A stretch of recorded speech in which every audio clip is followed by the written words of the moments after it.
A lover losing interest can be hard to accept. She was just over being harassed by an ex-boyfriend. But overstaying your welcome can have fatal consequences. This was a heartless crime with no passion involved at all.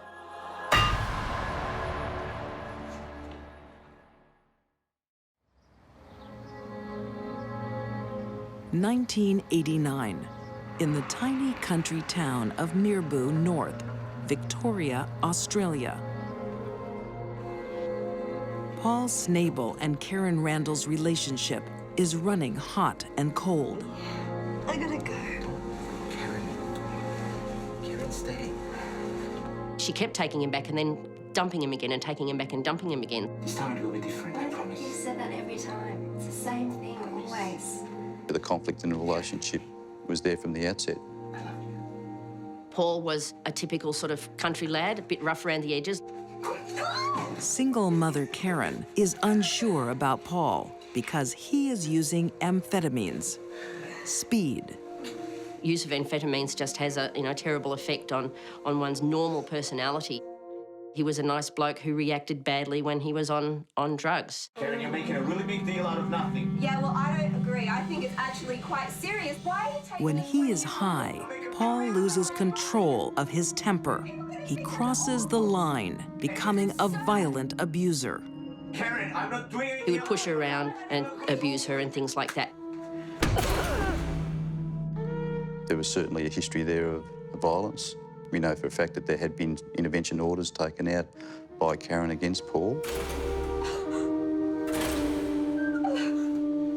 Karen decides to make a clean break from Paul, and with her son, moves to another town. He wasn't actually supposed to know where she lived. But lovesick Paul can't let go. In an attempt to find Karen, he takes drastic action. He did follow her young son home from school one day, and he did turn up at the new place that she'd moved to. And Paul leaves a message that Karen takes as a threat. And left a card under the door with words on it, "You make me see red." So that upset Karen and also caused concern for her immediate friends. I think that was what triggered her ridiculous overreaction to the situation, as she called it, the Paul situation. He's ruining my life. I mean, he seriously frightens me. I just don't know what he's going to do next. He followed little Jimmy home from school the other day. Everywhere Karen turns to her sister Donna and her girlfriends for advice. In the view of other people who she was confiding in, amounted to a constant harassment that Paul was exposing her to. This cake smells divine. Gorgeous, beautiful. Over tea and cake, the women discuss the problem.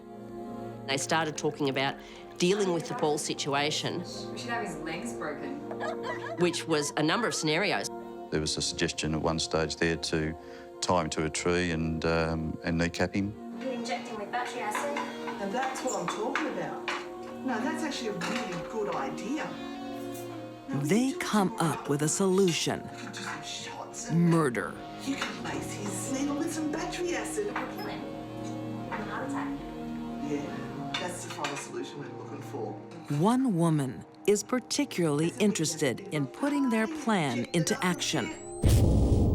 Irene Maslin. Some residents of the town described her as a real Charles Manson. They were frightened of her. She struck fear into most people's minds who met her. She had an aura and a manner about her that was quite intimidating. Irene Maslin was the epitome of an alpha female. She ruled the clan. So, you set? Irene knows how to deal with troublemakers. She is a local drug dealer. Her business thrives on intimidation. She'd been seen to associate with what were described as heavy hitters in the drug trade. What happens next will shock a small town to its core.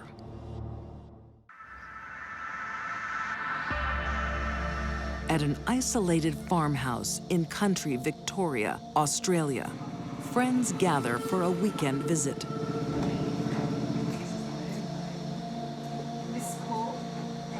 Among them, Paul Snable, here to see his ex-girlfriend, Karen. But his reception is tense. He was still thinking, what's going on here? Why am I here? Why did Karen ask me here and she's ignoring me? Karen's not interested in rekindling the relationship. She wants it to end, once and for all, at the urging of her friend, Irene. It was Irene that put murder on the table. She wanted to kill someone, and she wanted other people to do it with her. After several hours, it's time for this dealer to strike. Paul is always ready for a hit of speed. Some goodies. And Irene has cooked up a special batch. They give him an injection of a combination of battery acid and amphetamines in the view that that would cause a massive heart attack and he would die instantly.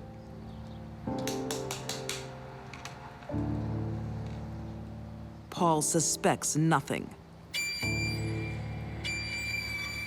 They expected him to simply drop dead very shortly thereafter, but he didn't. The speed has an effect, but the poison doesn't. Nothing happened. He went for a walk, he got on his motorbike, he rode around the paddocks, he did all sorts of things. He was still going, he was on speed. I can't believe he's still running around out there. What's going on? I don't know. We're going to have to do something to finish him off. Irene is determined. Paul must die. Time for Plan B. Nothing but hitting him over the head with a brick's going to stop this guy. Good idea. Going to need the men to do this. Go and ring Ian. No. This is going to get messy. Let's go. Ian Gillan, who was a person who hadn't been party to the original discussion. Mr. Paul. Hey, how you doing? Nice to meet you. A simple young man. He was terrified of Irene. He'd seen Irene in rages. We've got to do something about him. Irene orders Ian to kill Paul, a man he barely knows. Come on, over the back of the head. Irene Maslin requested him to hit Paul Snable over the head with a baseball bat. Just crack him over the back of the head. He approached Paul from behind, and being left-handed, he struck Paul from behind to the left side of his skull. Get him. Paul just fell unconscious and bleeding. And there was a lot of blood. Paul started moaning and groaning, and then hit him once or at least twice again.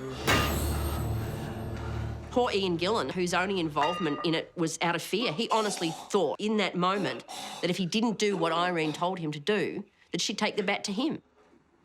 Crikey, he's still moving. Incredibly, Paul is still alive. He was still breathing, he was twitching. Paul Snable has been injected with battery acid and bludgeoned with a baseball bat, but he's hanging on to life. Irene Maslin has had enough. Time for Plan C. Irene Maslin then got a plastic bag and put the plastic bag over Paul's head and secured it around his neck with a rubber band. No one deserves to die like he did. A number of them then sat and listened and watched as he gasped his last breath.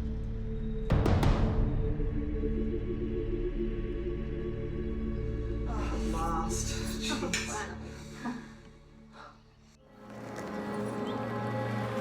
In the aftermath of the murder, Irene is still in charge. Paul's body is dumped in isolated bushland.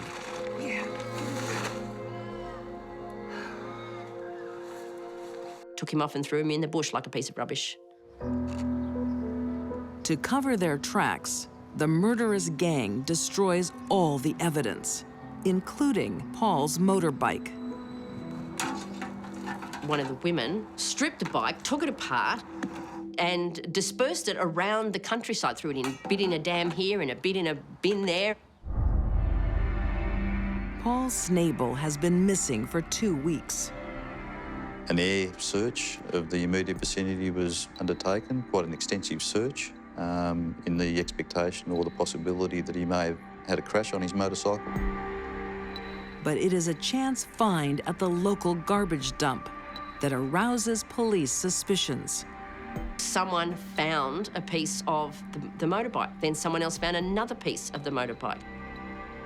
Police suspect foul play. He was very much attached to his motorcycle. People couldn't understand why he would, do anything like this to his motorcycle. Investigators start retracing Paul's steps back to the party. Then they just started talking to all the conspirators one by one, piecing it together, working backwards, and eventually one of them cracked. It's Ian Gillian who cracks first, incriminating the others. He is convicted of manslaughter. So too are Karen Randall and her sister Donna. The mastermind, Irene Maslin, is convicted of murder. Very hard, very callous, no signs of remorse whatsoever, no expressions of regret. Australian law at the time means Irene only receives 15 years in jail.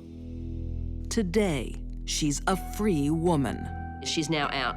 What she's doing now, I have no idea. Whether she's influencing anyone else in diabolical deeds or has pulled her head in as just, living the quiet life, I wouldn't know. 15 years does not seem like enough for the premeditated and bizarre murder that she dreamt up and carried out. Lumberton, North Carolina, 1970. A common household tragedy. Thomas had been smoking in bed and started the fire by himself. He burns to death in his own bed. Everyone felt so badly for poor Velma. Her husband burned up in this fire.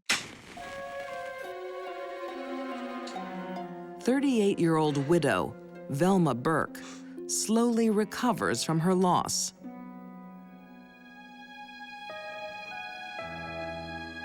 But 3 years later, tragedy strikes her new partner.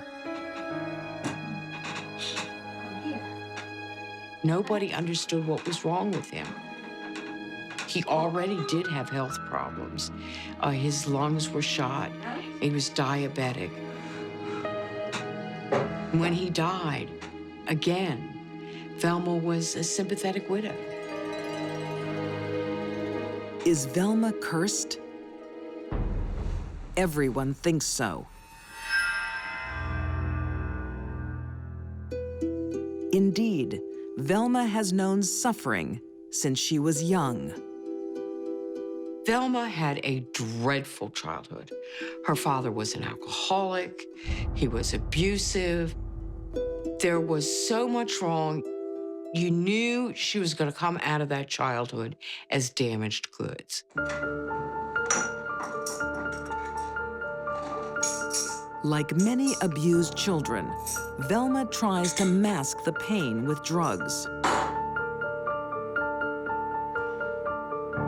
Velma started using prescription drugs and abusing prescription drugs. She's soon an addict and doctor shops to get prescriptions. Velma had a lot of emotional problems and wasn't getting the psychiatric help that she needed. Without professional help, her addiction gets worse. and Velma becomes desperate for money. Eventually, Velma got into the same problem many addicts do. She needed to steal to get money to pay for her habit. Velma! Velma! Yes, Mum? There's a check missing out of my checkbook. I think you've probably just forgotten and you've She starts stealing from her mother. No, Velma. Velma was addicted to drugs. Mama, I'm sure you did. Drugs that would cause her to have wild mood swings. And Velma was a thief. I'm going to the bank about it. I really don't think that's necessary, do you? It was a very, very dangerous combination.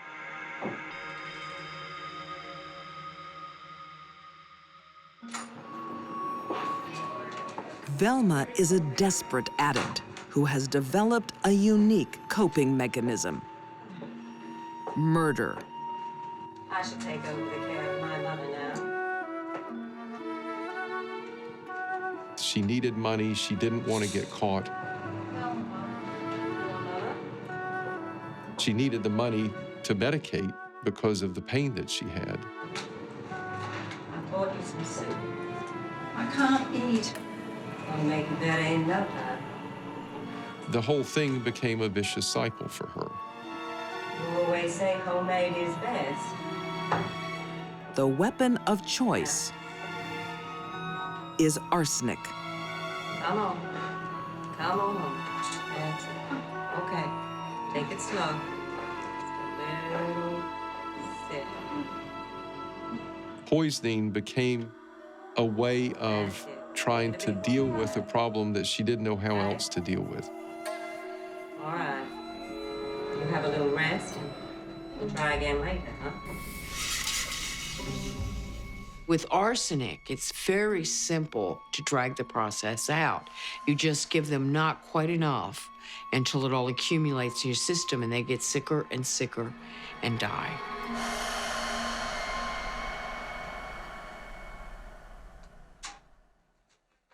No one suspects Velma. I'm sorry for your loss. Because arsenic symptoms mimic normal ailments of the elderly.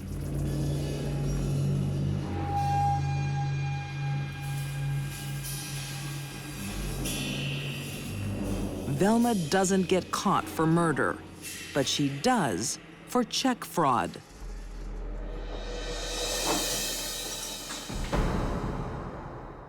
After a short jail term in 1975, she's free to start again. Montgomery, I have some lovely warm soup for you. She got a job caring for an elderly man. And his wife was a bit younger than he was, but she had her health problems too. But Velma also restarts her drug habit. She needs money. It is an honor and a privilege. And she's living with easy targets. Reassuring, thank you.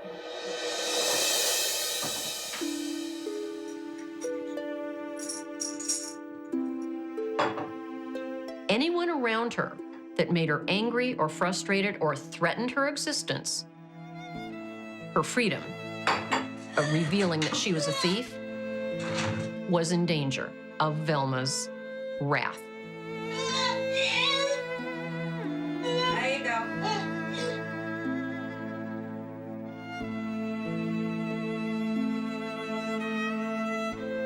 Within a year, Montgomery Edwards is dead.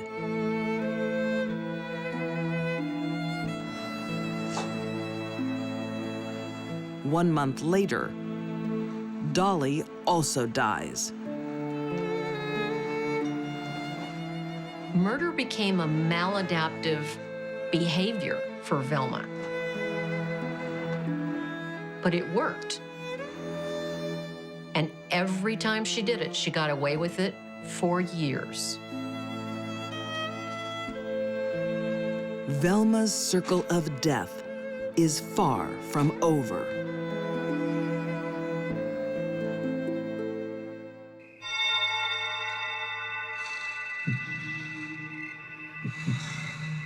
In the 1970s, in Lumberton, North Carolina, the people close to Velma Barfield keep turning up dead. Unsuspecting family believe Velma is cursed. But in truth, she's addicted to prescription drugs, and to buy them, she kills.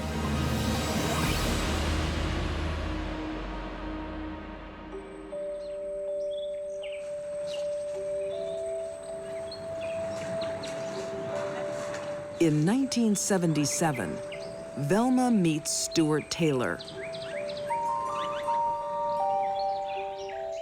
He was, by all accounts, a nice young man.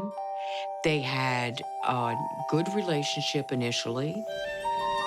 It wasn't long before Velma moved in with Stuart and they were living together. Stuart has no idea who the real Velma is.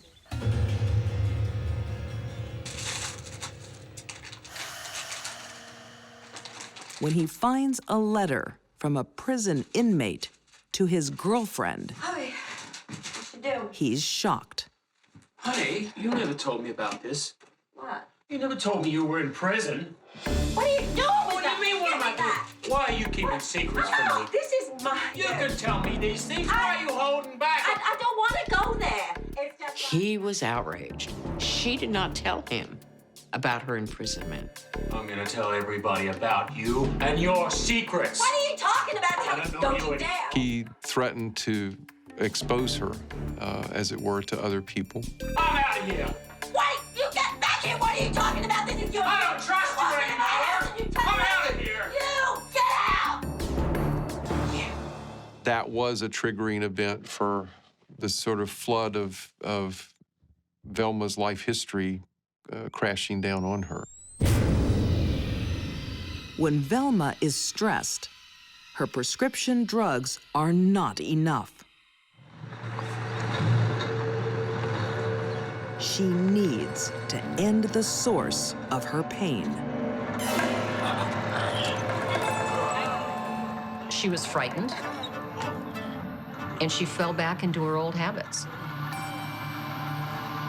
Rather than leave, she did what she'd always done when she got into a jam or frustrated. She murdered. But this is one stress release too many. This time, family don't pity Velma. They accuse her. An autopsy of her fourth victim confirms suspicions. They found the effects of arsenic in his internal organs, and they knew how he had died. That was the beginning of the end for Velma Barfield. Faced with a watertight murder charge and the prospect of more to come, an interesting thing happens. Velma Barfield confesses to not 4 murders, but 6.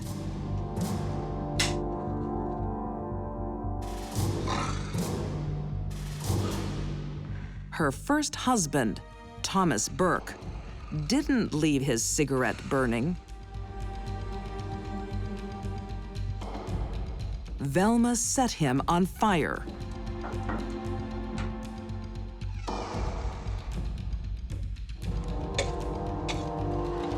And her frail second husband, another poison victim.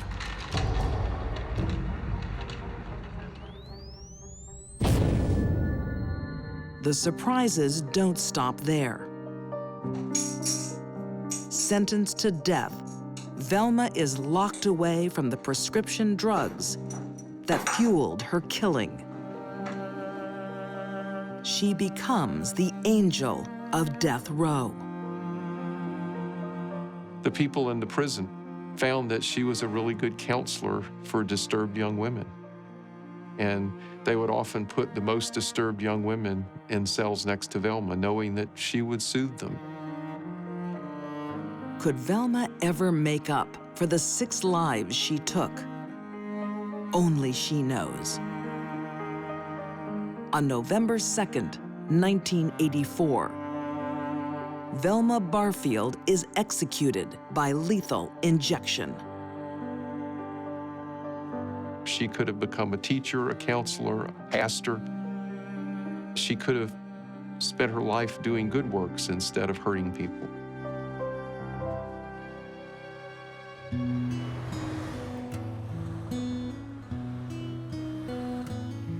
2010, in the leafy suburbs of London, England, home renovators make a grisly discovery. The mini digger unearthed a skull. We knew that it was not a disturbed grave site. It was a skull on its own. A lone human skull can only mean foul play. But to whom does it belong? They managed to narrow it down to a death between the 17th century and 1880. To identify this antique victim, police will have to delve into London's dark past and reopen a murder case that scandalized a brutal city.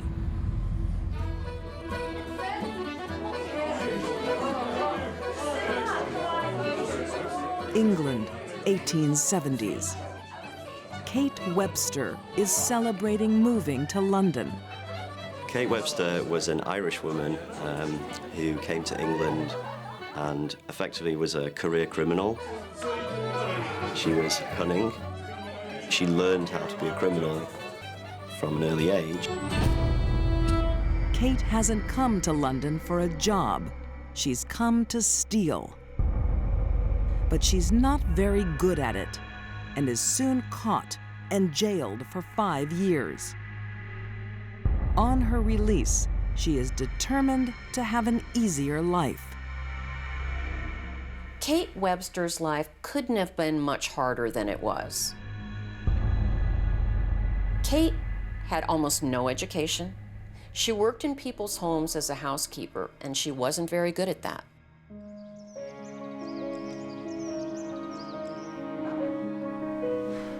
Kate finds the perfect employer. Naive widow, Julia Thomas. Good afternoon, Kate. Good afternoon, ma'am. Please, sit. Thank you, ma'am. She had a nice house. She would wear jewellery and rings. She was a church-going lady, very prim and proper. But Mrs. Thomas didn't know about her background. Do you have some references for me? Oh, no. I've just come to London. I've come from Ireland, and unfortunately, I don't have any references, but I'm so keen to work. So keen to work for you, Mrs. Thomas. She didn't like work. I mean, she resented doing the work. She wasn't a very good maid. It's a very large house, Kate. Have you worked in such a large house before? I have, back in Ireland. I did notice there was some dust in the mantle. I can see you need some help. Well, yes. Shall we start straight away? Let's start.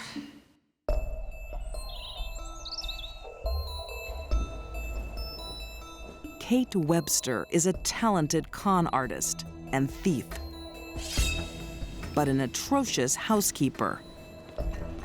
She was a clumsy lady. She would slam the trays down on the tables. Mrs. Thomas would complain about Kate. And Kate has a more serious problem. She's an alcoholic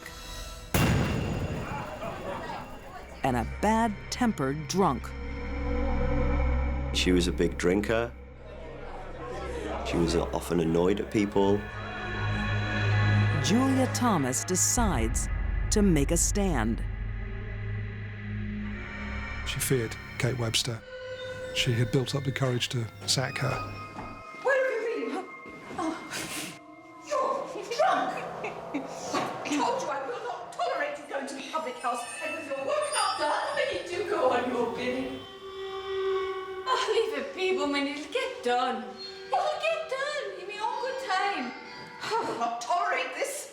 is enough. And then she was asked to leave the house. That's enough. What? You must find other employment. I'm going. You most certainly are. You make me. I will. She wasn't happy about it. She's been insulted. Now go to your room now. May I go to my room? What will I be thinking of, huh? What am I going to be doing? I'm going to be thinking in my own head what to do. Kate convinces Mrs. Thomas to give her time to find accommodation. You gotta watch yourself, missus. Go. Then she did allow Kate to spend the weekend in her home before she left. I think this was a big mistake.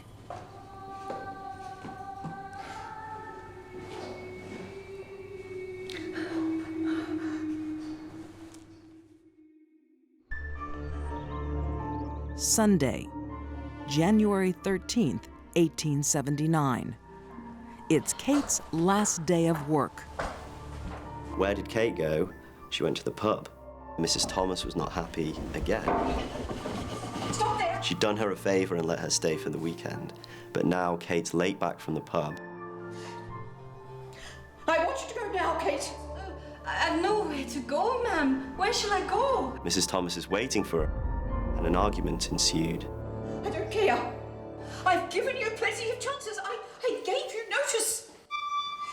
Now, I want you out of my house right now.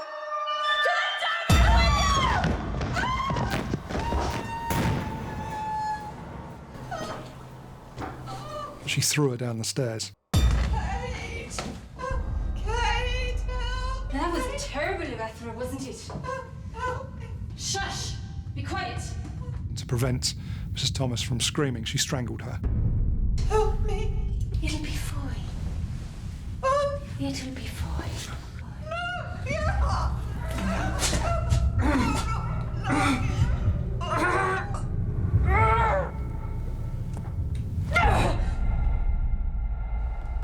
It was a brutal killing of her landlady. I think a culmination of all the stresses Kate was under finally came together at the top of that landing.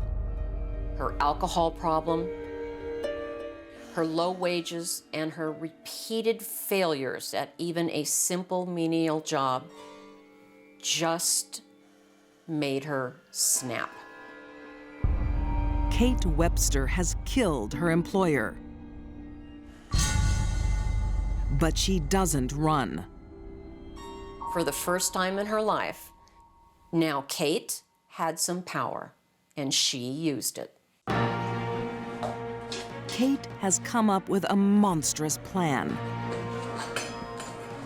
that will shock London society.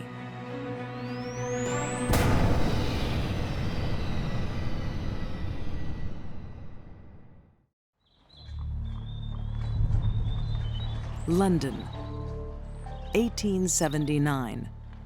Drunken housekeeper Kate Webster has murdered her employer. Now she chooses the most gruesome method to get rid of the body.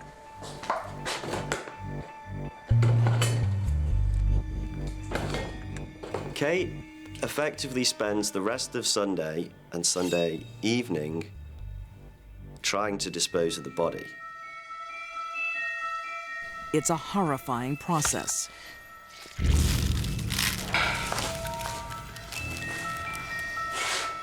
She dismembered the body using a meat saw and a razor. Lazy servant Kate is now hard at work. She hacks into Mrs. Thomas's neck and saws off her head. Blood was all over the kitchen itself, in corners of the room. So I think it's fair to say disgusting. It's a lot easier to get rid of a human body than the way Kate went about it, and a lot less ghoulish to simply bury a body in the basement. There was something in Kate that drove her to do that. I think she liked it.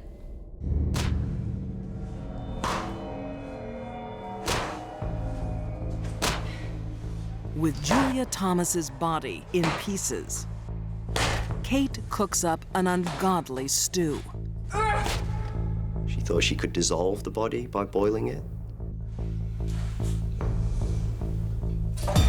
Neighbour next door said that she could smell a horrible, rancid smell. She makes human lard out of the boiling body fat. The residue that's left in the pot is really some of the fats that have coalesced. You're left with what looks like lard. It is not a far stretch for her to have given this particular mixture to people.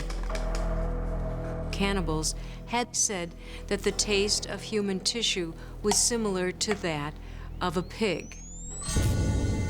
Kate sells the lard at her local tavern. Some of the locals in the area, they had reported that in the days after the murder, Kate Webster had presented them with what she described as pig lard. That's funny, because I've got some most excellent flavored pig's lard. It's really delicious. The kitchen. And they proceeded to eat it.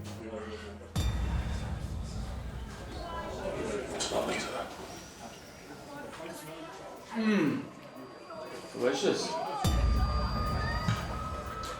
Kate spreads a story that she's had a stroke of good luck. Her aunt, Mrs. Thomas, had passed away. She'd inherited a house. It's an outrageous lie. But people believe it. She wore Julia's clothes and she tapped into her bank account. She could be somebody she had always wanted to be, but never could. She became a wealthy old woman. Kate still has to dispose of the body. The torso was placed in a wooden box. Kate dumps it in the Thames.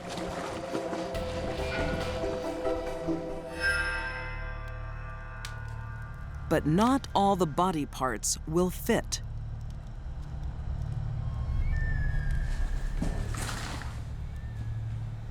She squeezes the head into a handbag. Most people would not chop someone up and carry the head around in a bag. Kate seems to have gone nuts. Kate hides the head, where it remains undisturbed for over a century.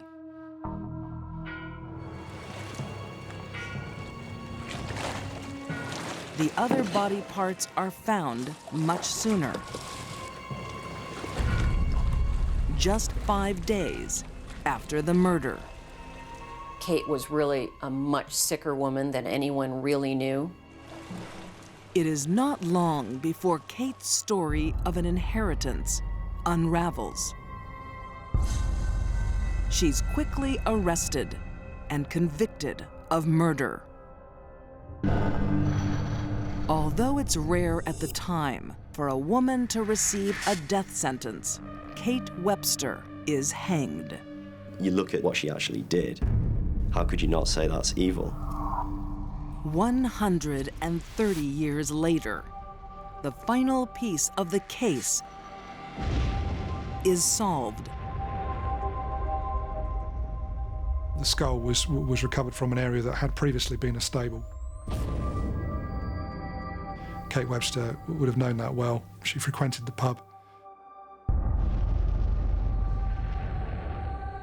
Julia Thomas can finally be laid to rest.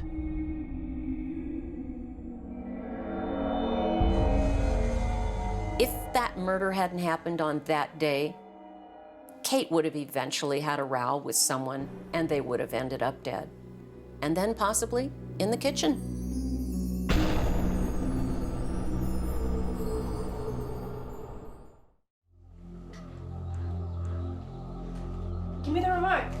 favorite show's on. There is nothing unusual about sisters fighting, especially during adolescence. But while most grow out of it, Her moods were becoming unmanageable, and her aggression was rising. some don't get the chance. It's like a gun being cocked all the time, and finally, it goes off. There's no stopping what comes out the barrel.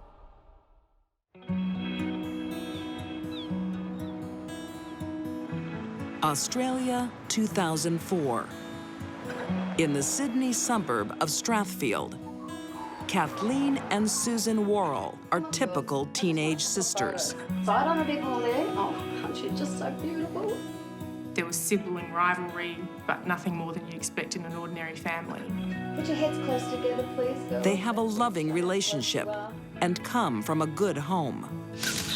Kathleen had gone to one of the best private schools in Sydney, along with Susan, and she'd done quite well. She had a large group of friends. They all said that she was a lovely person. Oh, you're so gorgeous, both of you. I'm so blessed to have two gorgeous twins like you two. She described her sister and her as two halves of the one whole, and Susan had reciprocated that love. One more colour. Put her head closer. But as the girls reach puberty, one thing sets them apart.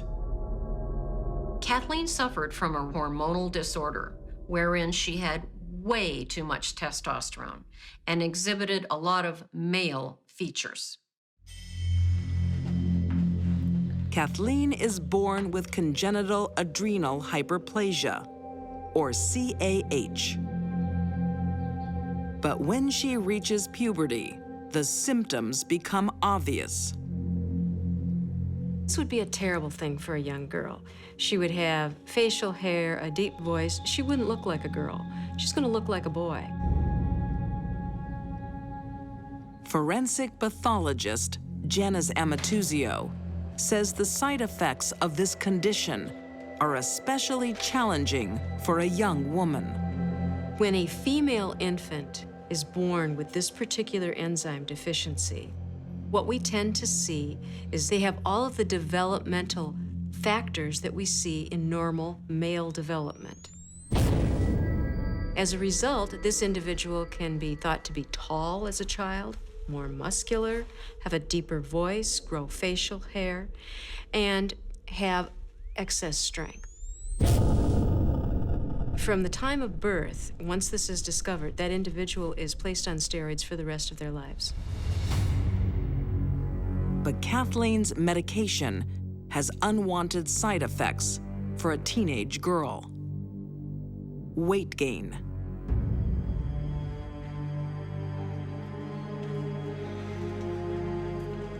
You ready for the movies? I'm not going. I can't go out. Look at me. When she was on the medication she was supposed to be, it caused her to gain excessive weight. Teenage girls don't like being overweight. Kathleen hated it. I'm ready. Let's go. The side effects of Kathleen's medication were quite awful and she found very difficult to deal with.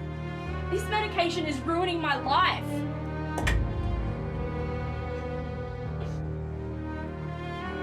The pressure gets to Kathleen. She is unhappy and desperate to control her weight.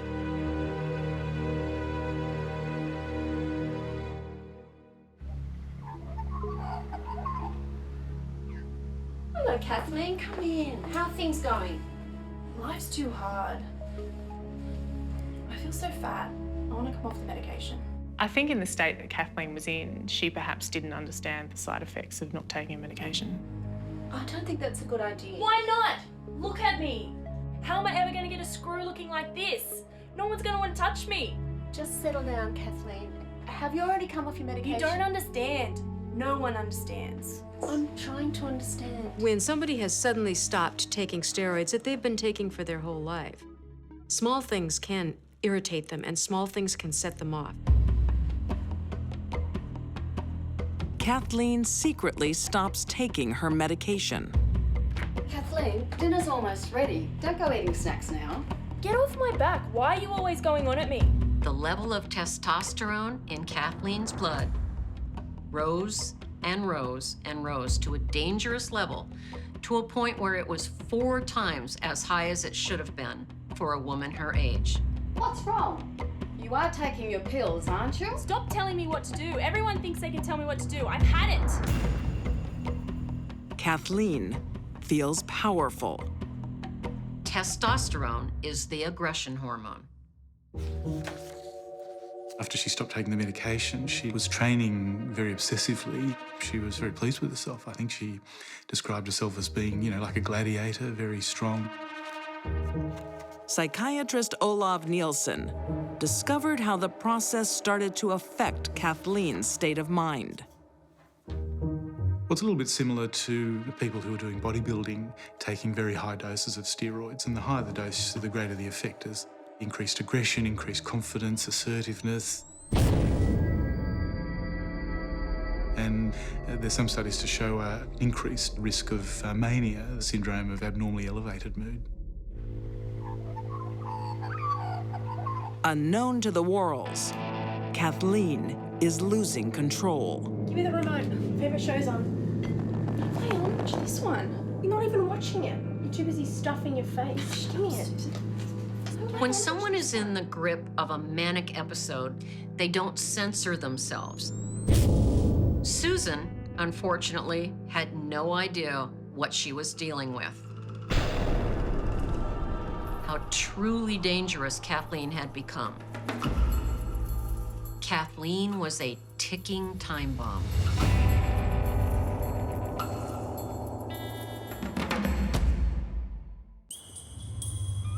In Sydney, Australia, in 2008. 20-year-old Kathleen Worrell is aggravated. Kathleen's moods were becoming unmanageable, and her aggression was rising. She needs medication to control her hormone levels, but she's not taking it. Kathleen's aggression levels were so high, one psychiatrist described it as being an athlete on anabolic steroids.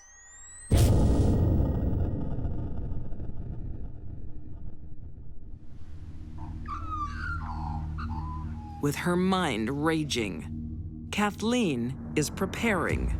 This is a dangerous state of mind for a man or a woman to be in. She wants to know the quickest way to kill her 18-year-old sister, Susan. There had been a lot of quarrels between the sisters. You're not allowed to touch my things.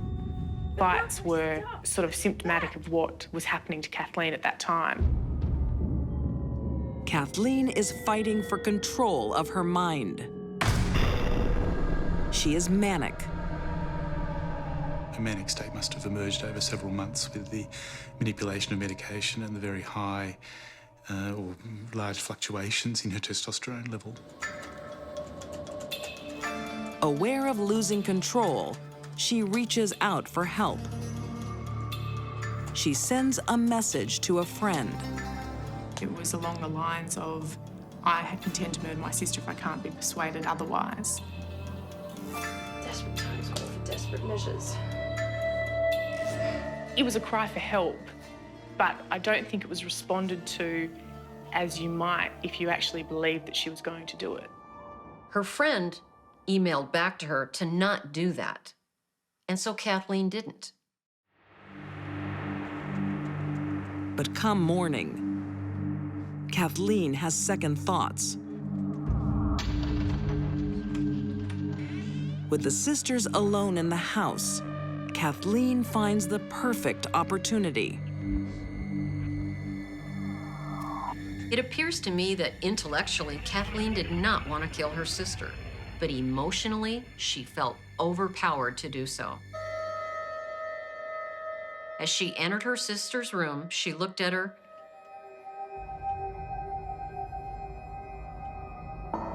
decided not to do it. She closed the door and backed out yet again.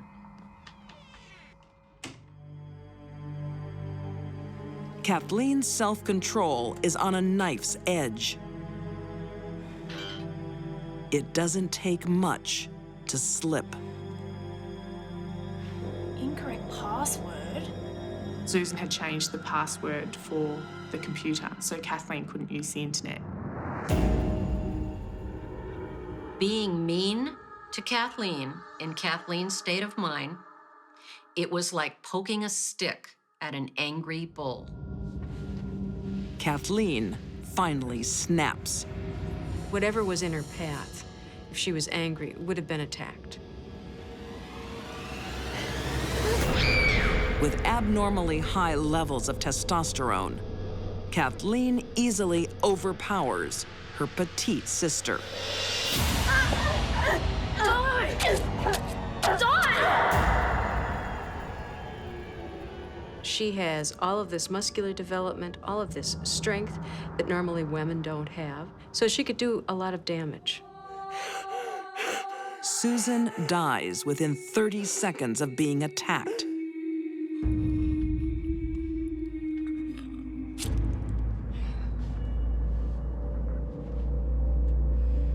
She is stabbed 50 times.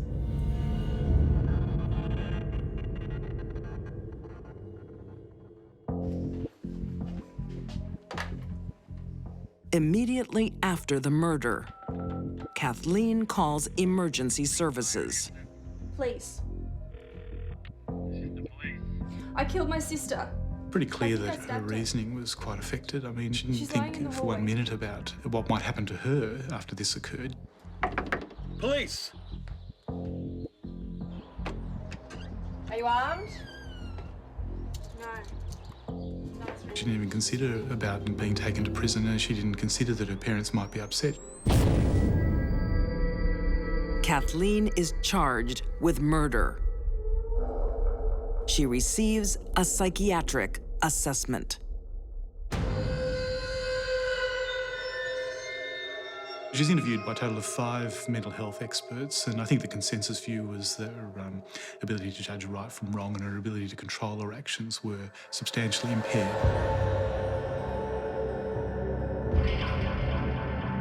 The charge is reduced to manslaughter. She is sentenced to 6 years in prison. After a certain amount of time on medication to control it, she was able to calm down and look back and reflect on what she had done.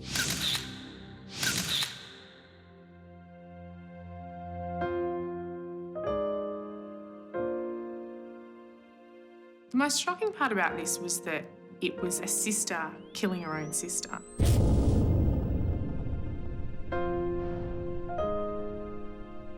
They hadn't necessarily been unloving sisters. In fact, it had been quite the opposite. What's left of the distraught Worrell family has one more tragedy to face. 2 months after her conviction, Kathleen is found dead of natural causes in her cell. She was 22. Ultimately, Susan's parents are now without any children. And they lost both their daughters through something hideously tragic.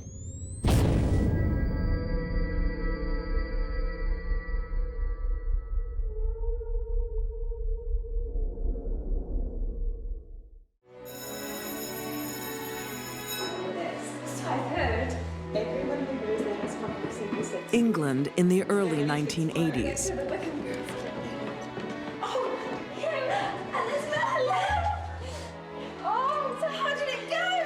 An exclusive girls' boarding school is home to American teenager Elizabeth Haysom. Then back to his place. Elizabeth was very British in her upbringing. It was not a typical American way of raising children.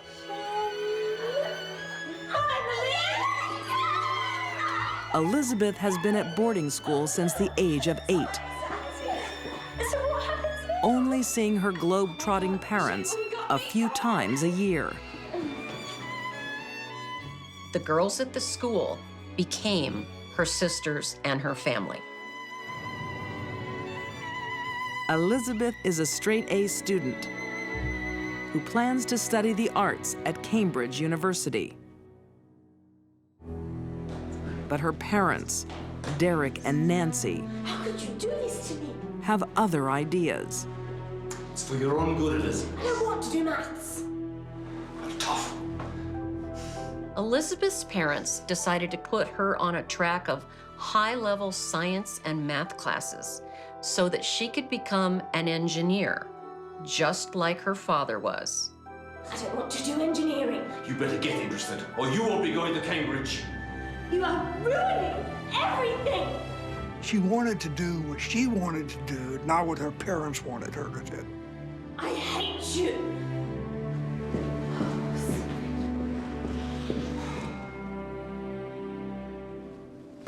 Elizabeth drops out of school.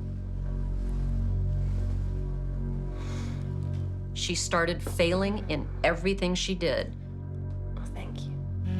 Her dreams of going to Cambridge University were doomed. What about me, girls? I'm feeling kind of left out. But being destitute, Elizabeth is forced to return home.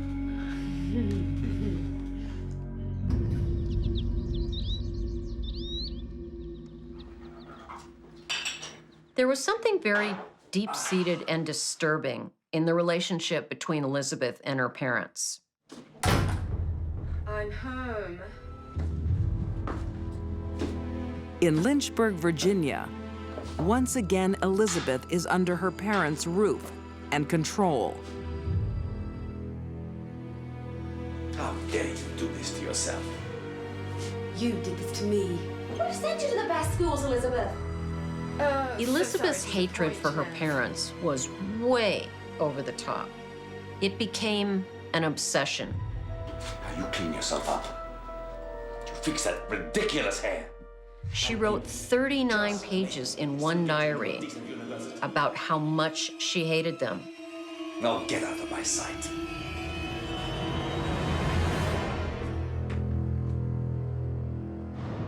So you've been all over Europe? Yes, I've been around. Her parents convince Elizabeth to straighten up and resume her studies at the University of Virginia, In Thailand? where she meets 18-year-old Jens Soring. Do you need a refill of your glass? Well, that would be lovely. Jens was the son of a German diplomat. His life had been very secluded.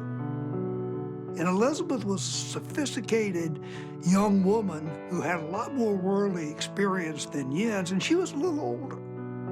He naturally fell into her spell.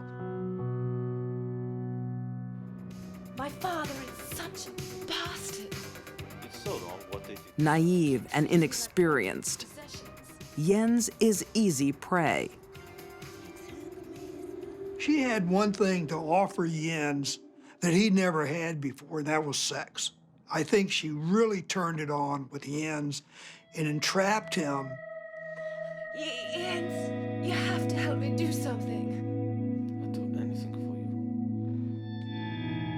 you. Jens thinks he's found the perfect lover. Elizabeth has found the perfect weapon. What stood out for me was the pure cold-bloodedness that Elizabeth exhibited when she started grooming Jens for this crime.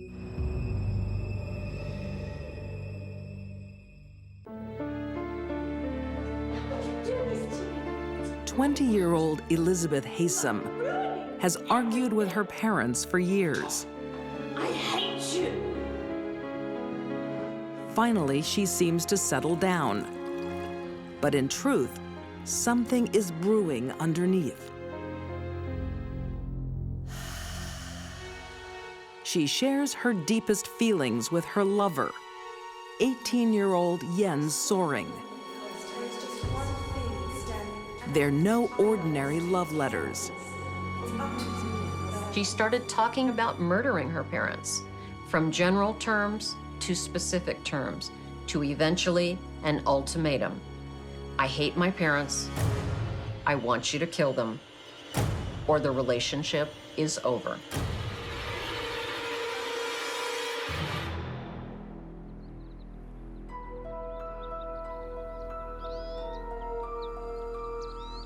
Lynchburg, Virginia, March 29th, 1985. Elizabeth buys 2 tickets to the movies, but goes alone, settling in for a night of entertainment. Well, look who's dropped by. It's the geeky ninja. What's that for? Jens goes to his own horror show. It starts with an innocent meal. I'm hungry. Derek was not too happy to see Jens there because Derek did not care much for Jens, but they let him in. So what's with you and my daughter? Well, we're sort of in a relationship. Mr. Haysom was bitterly opposed to that relationship. There's no way you are in a relationship with my daughter. Jens freaked out. You really are an asshole. Jens whipped out this knife and started to work on Derek. Ms. Haysom, she ran into the kitchen.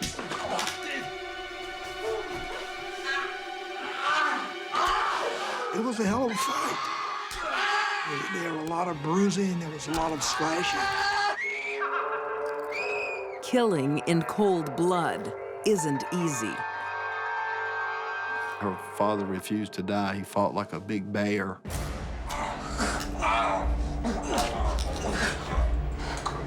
After multiple stab wounds, Jens thinks Derek is dead and turns on his wife.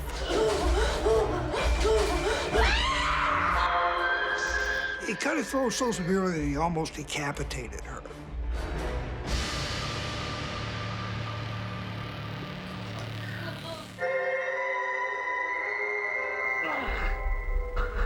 But Derek is still alive.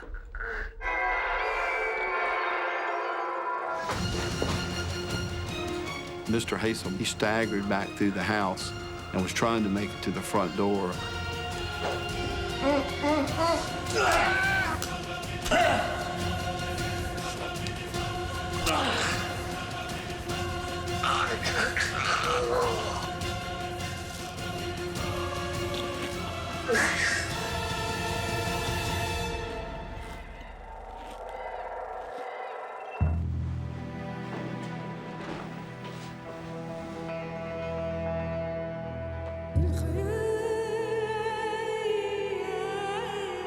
Mr. Haysom had been stabbed 36 times, his throat cut from ear to ear, and Ms. Haysom had been stabbed 6 or 7 times, and her throat also was cut from ear to ear. Never seen anyone commit those heinous acts on another person. It was vicious. It was horrendous. Are they dead? Elizabeth obviously had a great deal of influence over Jens. She gave him an ultimatum to kill her parents, and he did.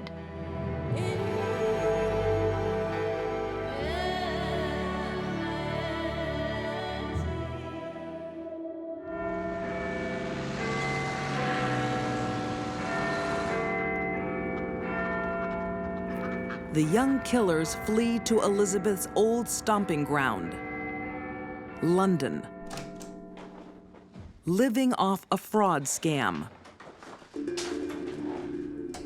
Let's eat. I'm starving. In the UK, they worked out this scheme where they would buy goods or merchandise in a prominent department store. That's good. You think? And they would pay for it initially with a bad check, and then they go to another department store and get cash for it. Who could that be?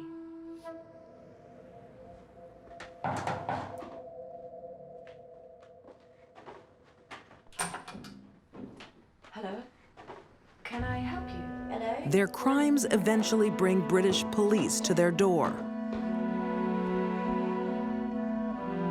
Jens was standing there and he had on this fake mustache. What's the problem, officer? And the detective couldn't resist, and he went over there and he looked at him and he looked at him and he grabbed the mustache and he ripped it off. And I think at that point, Jens kind of collapsed. So what's going on there?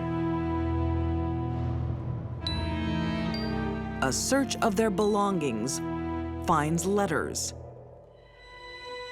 One of the things I'll never understand is that Elizabeth and Jens failed to destroy these very incriminating letters. The letters led the detective constable to believe that the two of them had been involved in a murder somewhere in the United States. The work of a diligent Bobby finds its way to Virginian police, who matched the letters to the murders of the Haysams. If it hadn't have been for the detective constables from the Metropolitan Police in London, we never would have arrested either one of them. Jens Soring is convicted on 2 counts of murder. He receives 2 life sentences. In August 1987, Elizabeth Haysam pleads guilty to being an accessory to her parents' murders. She is also serving life.